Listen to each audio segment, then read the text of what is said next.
Terima kasih saya boleh bergabung dengan Bapak Ibu semua dan berbagi tentang hidup iman. Jadi renungan malam hari ini saya ambil dari peristiwa-peristiwa yang sedang terjadi di Amerika. Jadi sungguh menjadi sebuah keprihatinan bahwa orang-orang begitu tergerak oleh kebencian, kemarahan. Kebencian dan kemarahan ini membuat mereka sudah tidak melihat lagi orang lain sebagai saudara, tetapi sebagai lawan, sebagai musuh, sebagai seteru yang harus dihancurkan, yang harus dihabiskan. Maka pertanyaannya adalah menyedihkan bahwa orang yang selalu berteriak Yesus, Yesus, Yesus, tetapi hidupnya tidak pernah menyerupai Yesus. Lalu pertanyaannya adalah doa, ibadat, ekaristi yang mereka lakukan selama ini berbuah apa untuk hidup orang tersebut? Jadi seringkali kita sebagai seorang beriman terlalu sibuk hidup beragama. Kan banyak orang yang berteriak-teriak, Romo kapan lagi ya normalnya sehingga kami dapat ke gereja, kita rindu banget ke gereja. Mungkin perlu kita renungkan.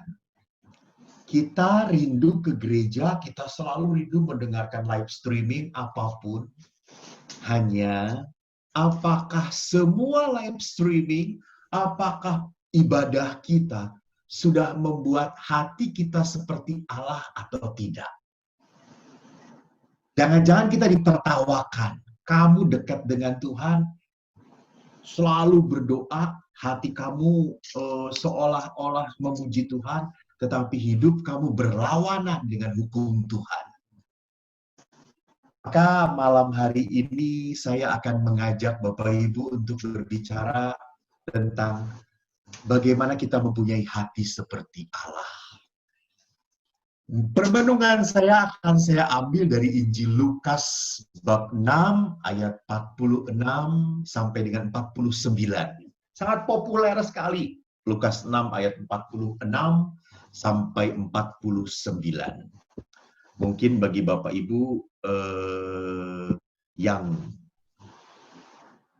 mau host, apakah saya bisa minta supaya bisa saya sharing screen? Hostnya siapa ini?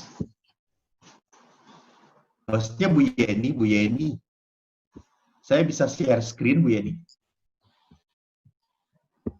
Silakan Romo. Boleh, bisa?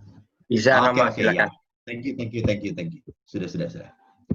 Oke. Terima kasih. Saya tuliskan di sini.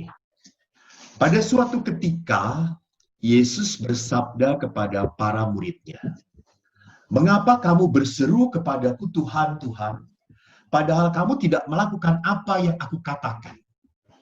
Setiap orang yang datang kepadaku dan mendengarkan perkataanku, serta melakukannya, aku menyatakan kepadamu dengan siapa ia dapat disamakan.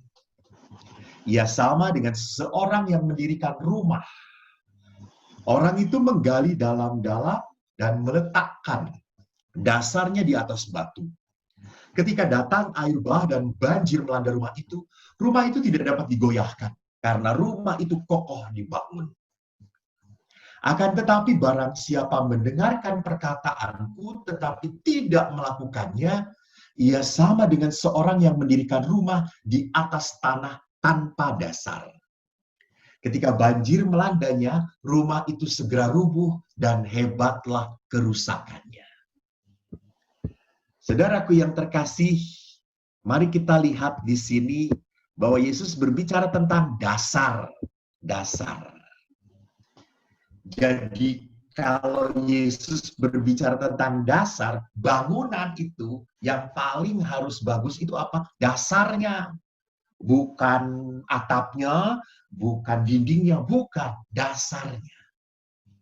Jadi kalau dindingnya sekokoh apapun, sehebat apapun, dari ukiran apapun, tapi kalau dasarnya tidak kuat, mudah roboh. Sama dengan bangunan iman kita. Bangunan hidup beriman kita pun sama. Kalau dasarnya tidak kuat, melihat berita ini, berita itu, kita langsung cemas. Kita langsung takut.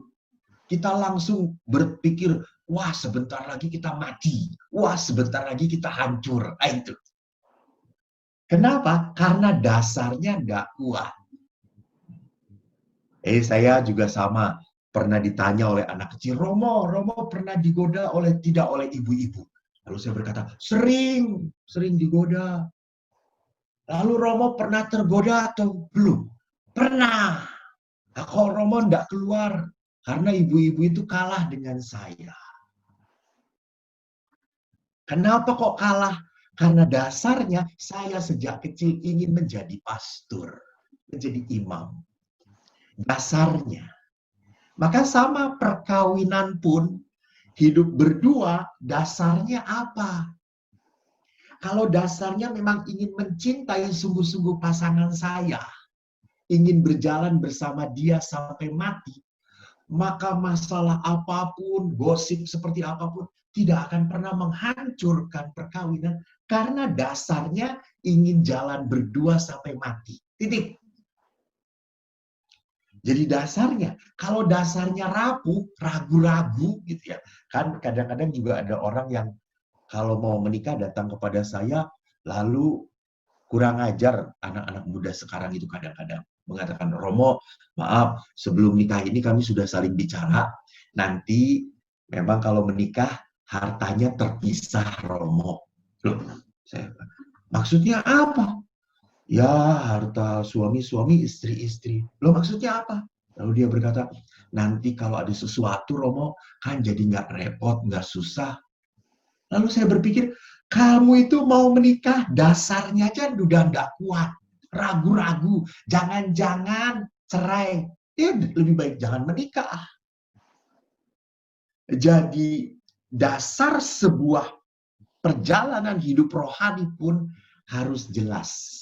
Kalau kita dasarnya adalah mau menjadi pengikut Kristus, mau mengikuti Kristus karena Kristus sudah mencintai saya, maka apapun yang terjadi tidak pernah boleh merubah keinginan kita, tujuan kita, dasarnya. Maka kita pun harus berkata dasar iman kita apa dalam hidup kita. Jadi kalau kita berbicara tentang dasar iman, kita bisa lihat akar hidup kita ada di mana. Maka sebelum kita berbicara tentang dasar iman, akar hidup kita, kita harus sadar bahwa gereja adalah persekutuan. Jadi gereja bagi kita bersama itu adalah persekutuan iman, harapan, dan kasih. Jadi apa maksudnya? Jadi kita tidak pernah bisa menjadi gereja kalau tidak pernah hidup berkomunitas. Tidak ada gereja itu sendirian. Tidak ada. Jadi Anda bukan menjadi umat Allah kalau Anda hidup beriman hanya sendirian. Namanya perayaan iman, Ekaristi itu kan perayaan iman. Namanya perayaan itu sama-sama. Orang kita juga kalau ulang tahun, ya bersama-sama. Kecuali Mr. Bean di Amerika itu sendirian. Toh dia kalau merayakan ulang tahun bersama baninya, bonekanya. Gitu. Tetapi kalau kita mau mengatakan ini gereja, itu berarti apa? Saya butuh bersekutu. Maka saya bahagia sekali bahwa saya boleh menyapa umat Tuhan di Amerika dalam persekutuan. Karena dalam persekutuan ini kita bisa saling menguatkan, meneguhkan. Tapi jangan lupa bahwa persekutuan pun bisa juga menghancurkan. Maka persekutuan iman itu harus sehat. Maksudnya sehat itu bukan berarti semua anggotanya kudus. Tidak mungkin toh ya. Kan persekutuan iman di Amerika juga terdiri dari mungkin ada yang penjahat, ada yang apa, yang malaikat, ada yang setengah malaikat, setengah penjahat, dan seterusnya.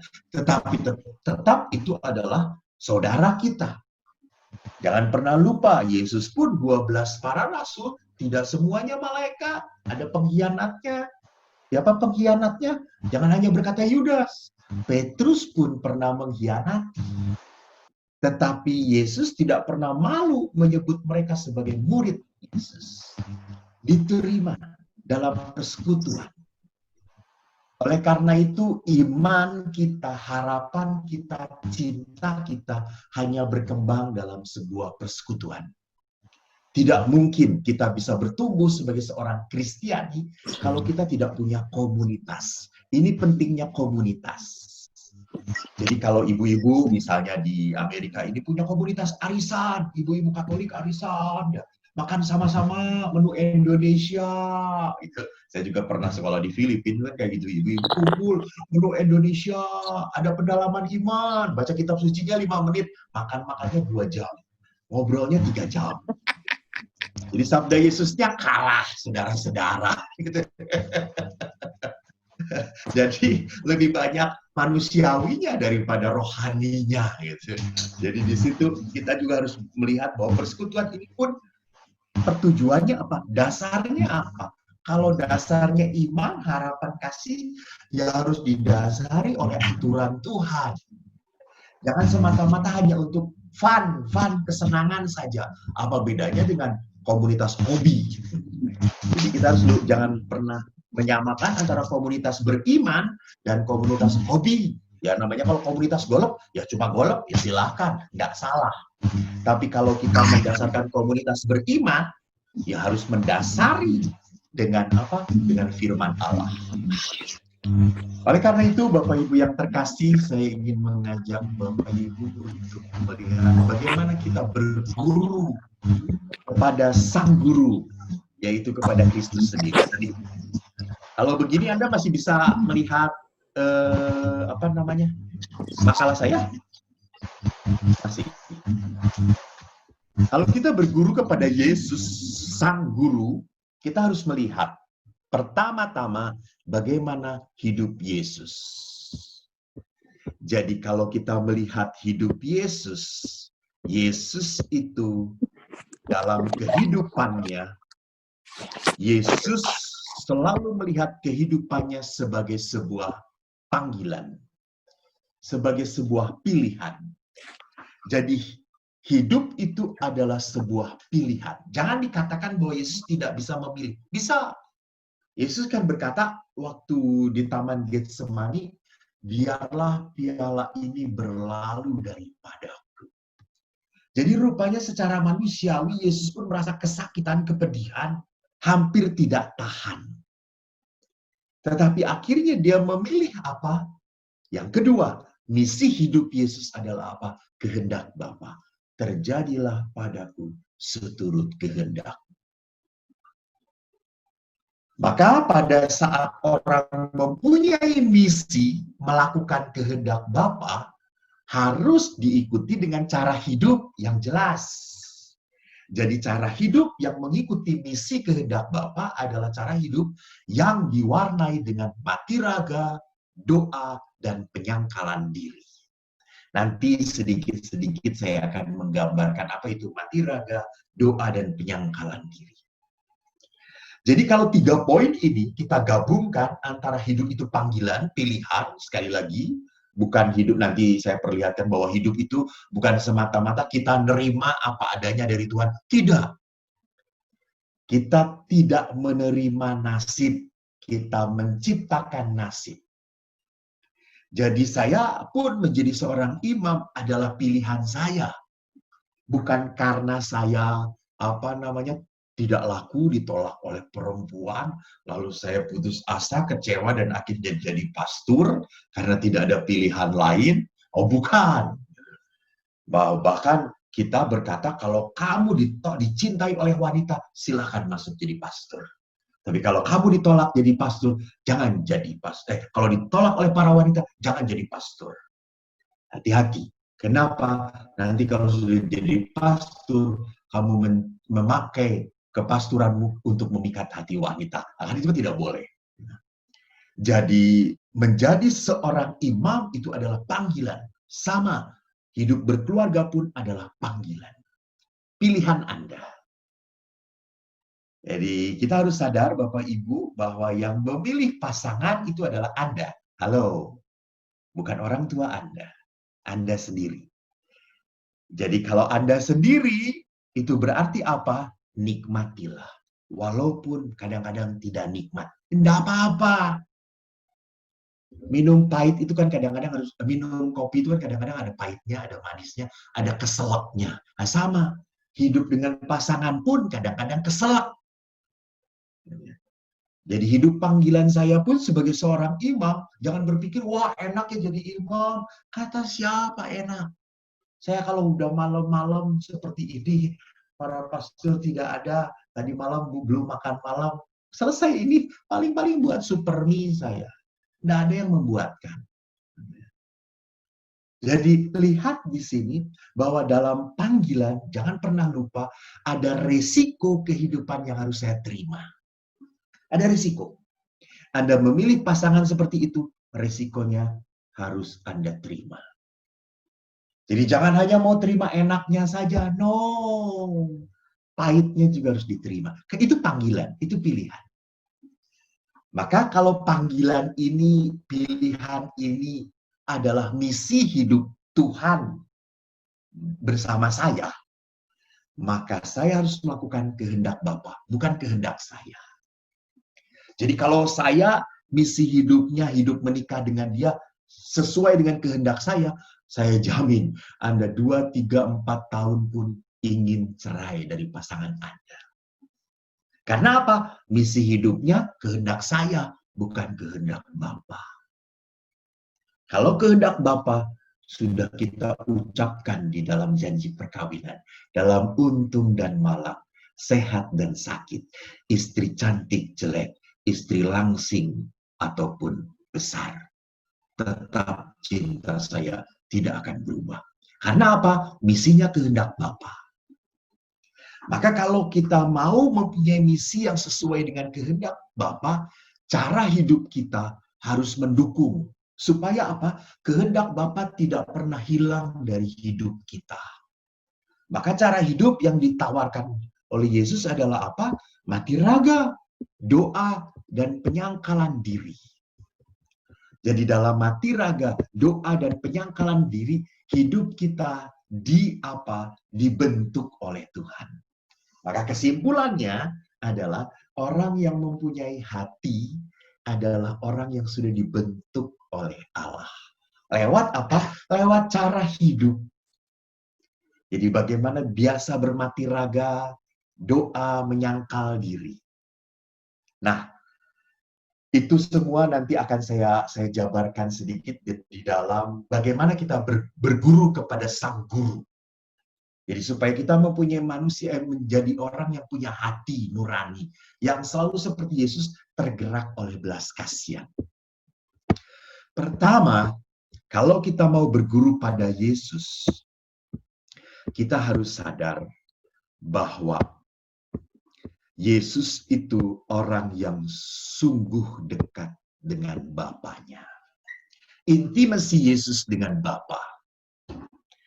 Maka karena ada intimasi Yesus dengan Bapa, Yesus itu hidupnya cuma diwarnai oleh apa?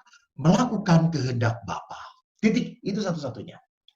Di situ dipaparkan ada Injil Lukas, Yohanes yang memperlihatkan Yesus selalu berkata, Bapa yang mengutus aku, dialah yang memerintah aku.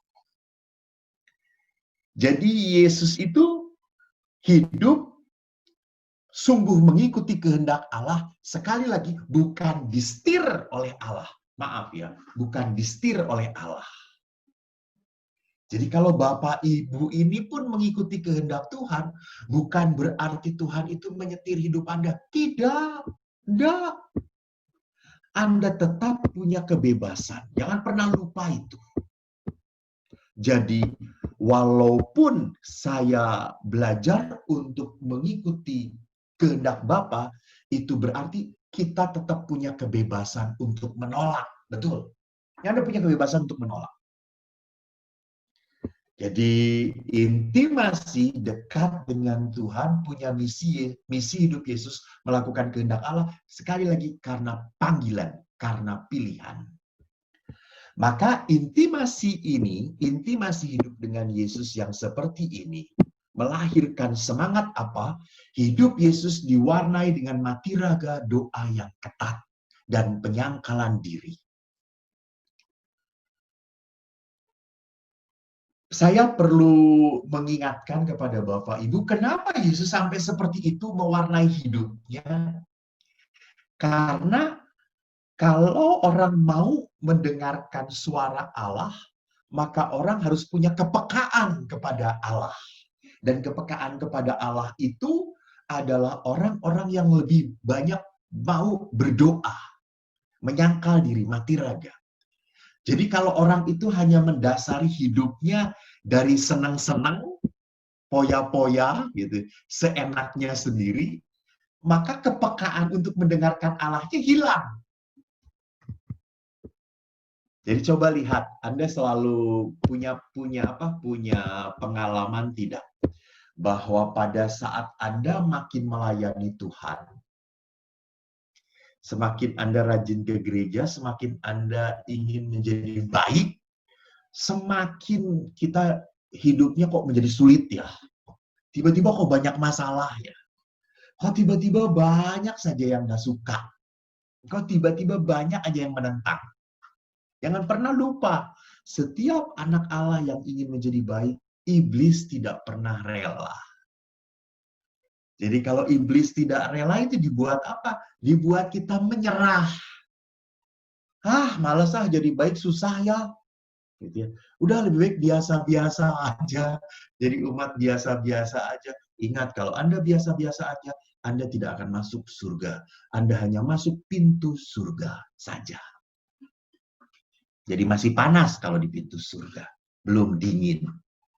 Belum ada AC-nya. Jadi hidup Yesus itu sungguh diwarnai dengan mati raga doa yang ketat. Maka lihat di dalam Injil Lukas, Matius, Markus dikatakan Yesus diketemukan sedang berdoa. Bahkan 40 hari 40 malam Yesus berpuasa. Jadi hidup Yesus sungguh diwarnai oleh bentuk-bentuk kehidupan yang memperlihatkan apa? Ia memperlihatkan kepekaan kepada Tuhan. Inilah yang menyebabkan kehidupan Yesus sungguh berubah.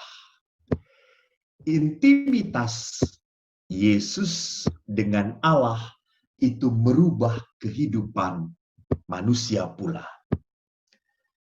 Jadi, kalau orang makin dekat, makin akrab dengan Allah, maka hatinya pun akan diubah menjadi seperti Allah.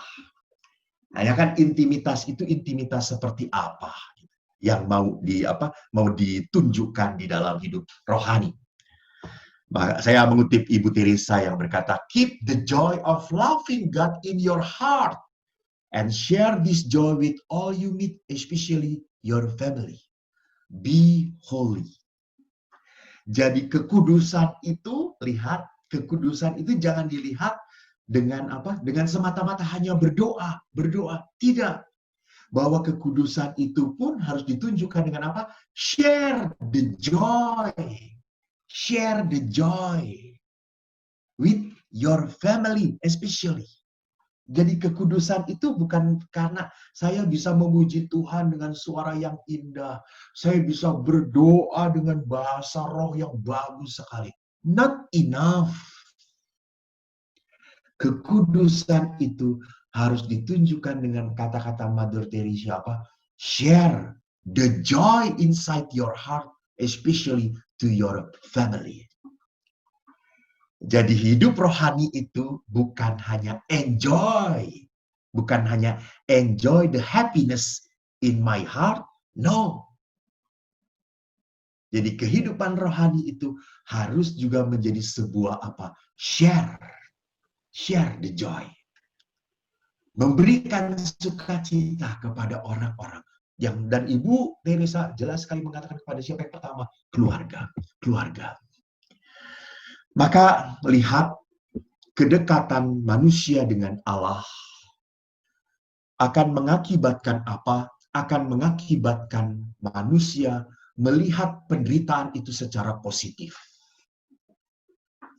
Jadi kalau manusia itu jauh dari Tuhan, itu manusia itu akan selalu begitu mudah mengeluh. Kalau manusia jauh dari Tuhan, ia tidak akan pernah mudah melihat penderitaan itu sebagai jalan berkat. Nah, orang yang jauh dari Tuhan hanya selalu melihat berkat itu kalau apa? Kalau gaji naik. Kalau saham tidak turun-turun, naik terus. Kalau anak-anak itu bagus, damai, sukacita, tenang. Hubungan dengan pasangan, baik-baik, tidak ada masalah. Itu baru disebut rahmat. Kalau seperti itu Anda melihat berkat, tidak perlu beriman pun gampang. Tapi kalau orang dekat dengan Allah, orang itu masih tetap melihat cinta Allah di dalam rasa sakit dia, di dalam penderitaan dia. Saya ingat kata-kata seorang kudus. Dia sakit, dia terbaring, sakitnya parah. Orang-orang tahu bahwa orang kudus ini sangat hebat doanya. Lalu dia berkata kepada orang kudus itu, kamu minta kepada Tuhan supaya Tuhan mengangkat sakit itu dari tubuh kamu. Orang kudus itu berkata apa? Kalau penyakit ini ada di dalam tubuh saya dan membuat saya dekat pada Tuhan, saya tetap minta supaya saya sakit. Kalau saya sembuh dan saya makin jauh dari Tuhan, saya tidak pernah mau. Jadi lihat, orang yang dekat dengan Allah akhirnya bisa melihat penderitaan itu sebagai jalan kasih Tuhan. Maka, maaf Bapak Ibu, tidak bisa otomatis saya beriman kepada Allah, saya sudah banyak berdoa, saya sudah banyak memuji Tuhan, lalu nanti begitu mudahnya melihat penderitaan sebagai sebuah berkat dari Tuhan. Tidak. Kita harus melatih hidup spiritual kita. Jadi hidup spiritual kita harus dilatih. Salah satunya dengan apa? Yang itu tadi katakan dalam hidup Yesus. Bermati raga. Mati raga. Sebelum kita mati beneran. Apa itu mati raga? Mati raga itu adalah dalam bahasa Latin disebutnya agere contra. Agere kontra. Agere melakukan, kontra sebaliknya. Contoh, ini latihan rohani supaya kita belajar mempunyai hati yang peka pada penderitaan. Misalnya, saya itu jengkel dengan suami. Suami itu ketus, tidak pernah mau mendengarkan saya. Kalau saya cerita selalu langsung pergi aja, cuek-cuek. Saya kecewa dengan suami saya. Tetapi karena saya seorang istri, pasangan hidup dia, maka walaupun jengkel, walaupun kecewa, walaupun males ngomong dengan dia, karena ngomong dengan suami itu seperti ngomong dengan tembok, gitu ya. Saya tetap menyapa dia. Saya tetap say hello pada dia. Saya tetap membuat makanan yang enak untuk dia. Saya tetap membuatkan sesuatu yang membuat dia senang. Itu agere kontra. Melawan.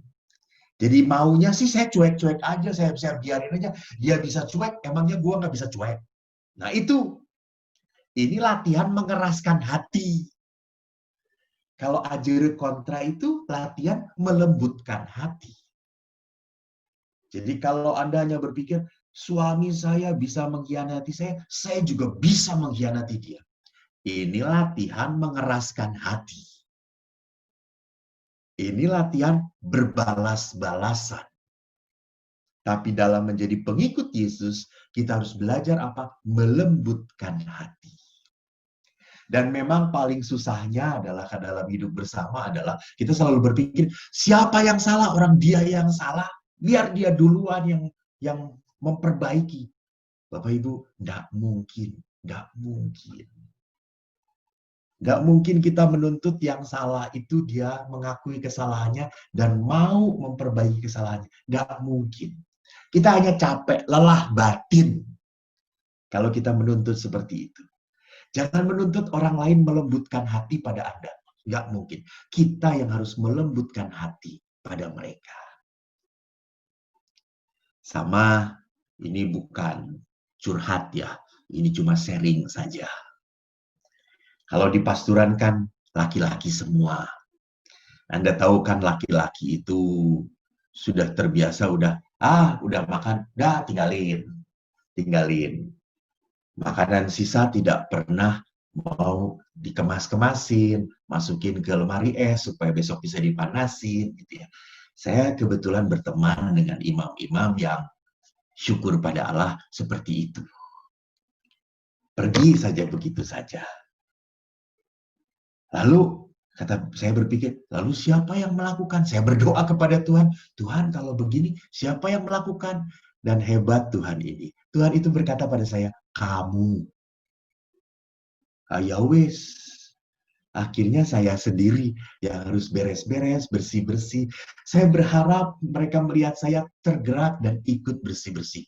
Syukur, setelah 5 bulan saya lakukan itu, mereka tidak tergerak sedikit pun. Tapi pertanyaan saya, apakah saya kapok? Jadikan kita di sini dalam kerangka apa? Belajar melembutkan hati, bukan mau mengeraskan hati. Jadi ajere kontra itu adalah melatih hidup rohani saya. Sehingga apa? Penderitaan-penderitaan itu tidak membuat hati saya keras. Penderitaan-penderitaan itu tidak membuat saya mengepalkan tangan kepada Tuhan. Balas, marah, jengkel, terbalik. Ajere kontra membuat sabda Allah jelas. Jikalau saudaramu memukul pipi kirimu, kasih pipi kananmu. Itu kelembutan hati.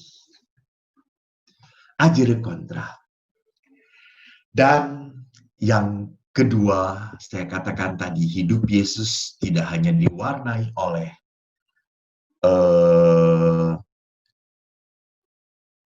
menyangkal diri, tetapi hidup Yesus pun diwarnai oleh apa? Oleh hidup itu sebagai sebuah pilihan. Jadi hidup itu sebagai sebuah pilihan, saya tadi mengatakan di depan, jangan pernah mau menerima nasib. Ciptakanlah nasib kita. Jadi kalau hidup itu sebuah pilihan, kita harus bertanggung jawab pada pikiran kita, pada perasaan kita, pada tindakan kita. Kalau orang sadar bahwa hidup itu pilihan, maka dalam hidup saya tidak pernah boleh mengeluh hidup dengan teman-teman saya yang tidak peduli. Salah. Saya bahagia dengan mereka. Kenapa? Karena mereka memberi kesempatan pada saya untuk berbuat baik. Jadi di situ kita harus melihat hal negatif secara positif. Karena apa? Belajar melembutkan hati. Jadi saya tidak menerima nasib, ya sudahlah, saya nasib dengan pastor-pastor yang cuek-cuek, yang nggak peduli, ya udahlah, ginilah, terima aja. No, enggak.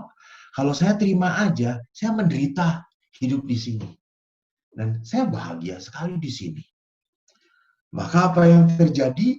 Saya pun kalau diberi oleh umat, apa misalnya bahan mentah, saya buat sayur. Saya ingat sekali, kemarin saya dikirimin kaldu, lalu beberapa bahan untuk celup-celup.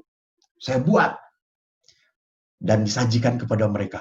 Mereka senang menikmati. Saya juga ikut senang. Jadi rupanya lockdown ini membuat saya senang memasak. Pagi-pagi setelah misa, saya lari ke dapur.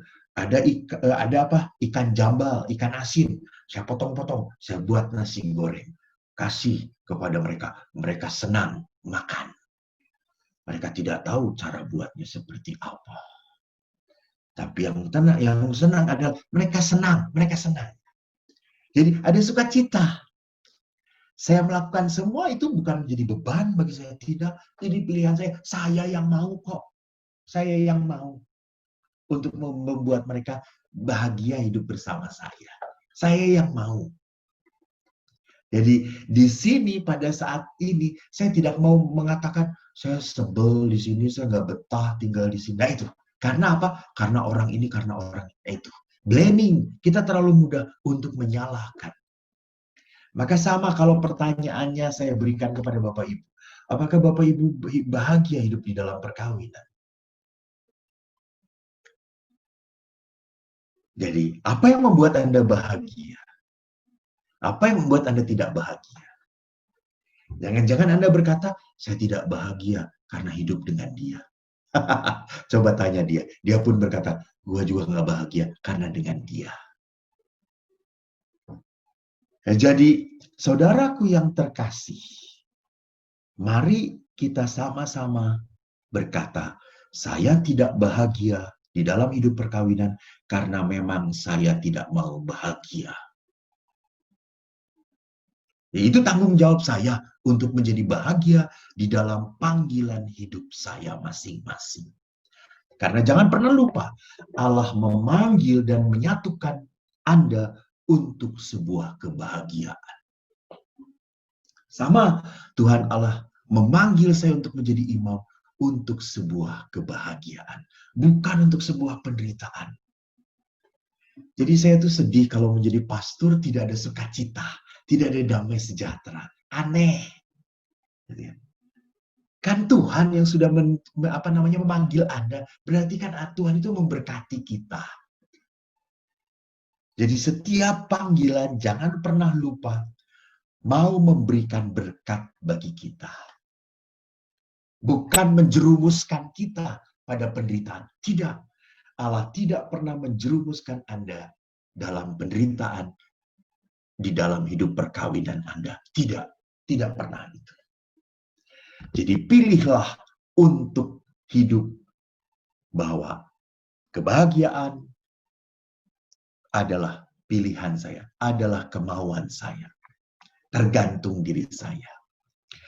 Maka poin yang berikutnya yang ingin saya katakan adalah apa?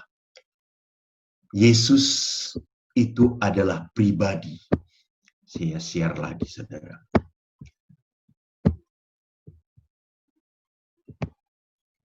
Yesus itu adalah pribadi yang selalu menjadikan hati sebagai pusat hidupnya.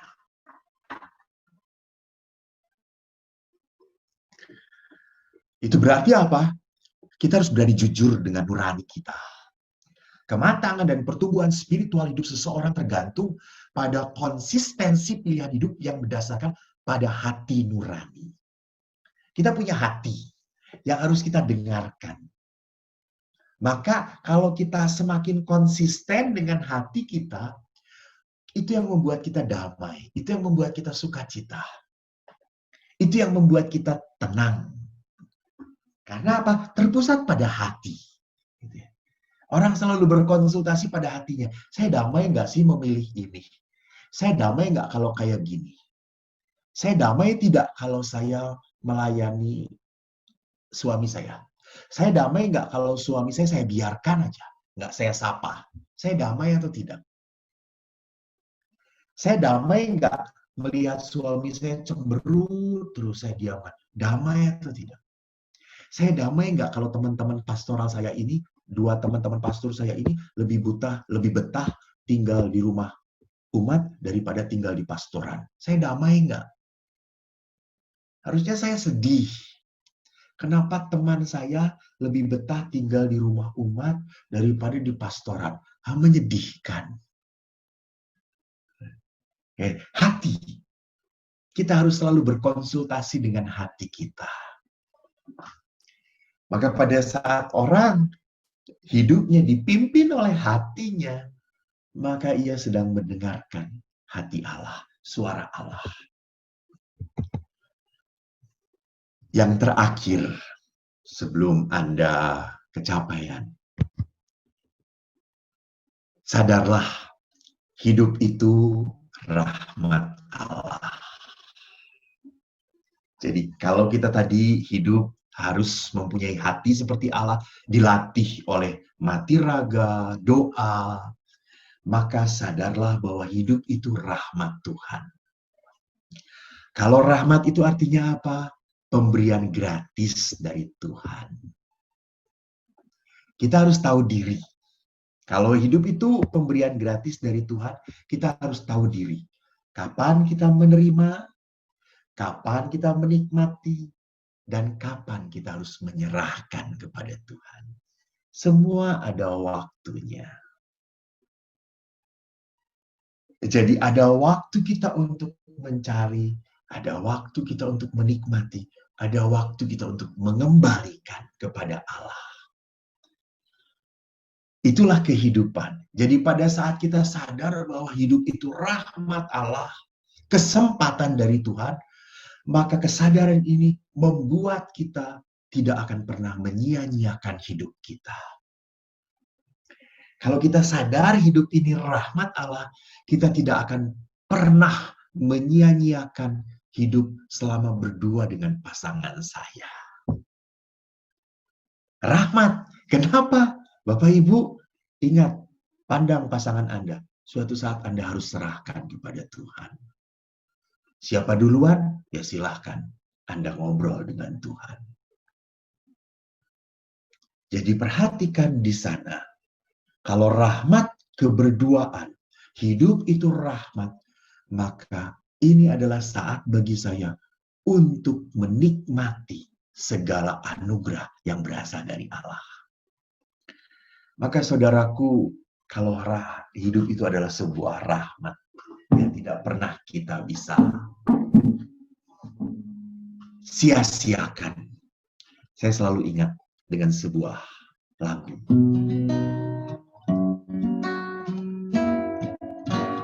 Ku tak membawa apapun juga saat ku datang ke dunia.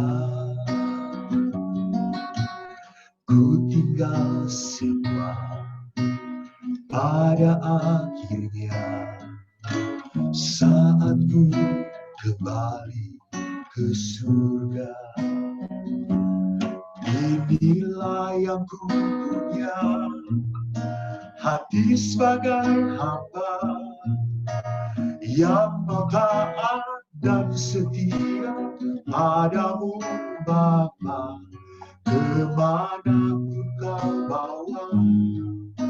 Hati yang menyembah dalam roh dan kebenaran sampai selamanya. Bagaimana ku membalas kasih, segala yang ku punya itu milikmu, itu milikmu.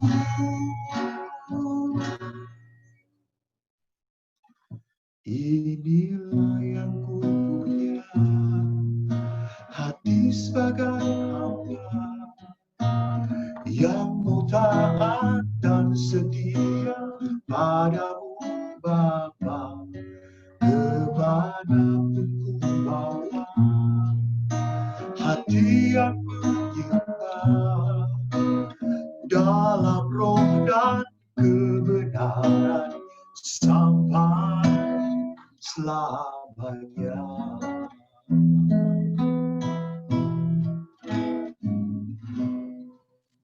Shalom, Tuhan memberkati. Terima kasih. Silakan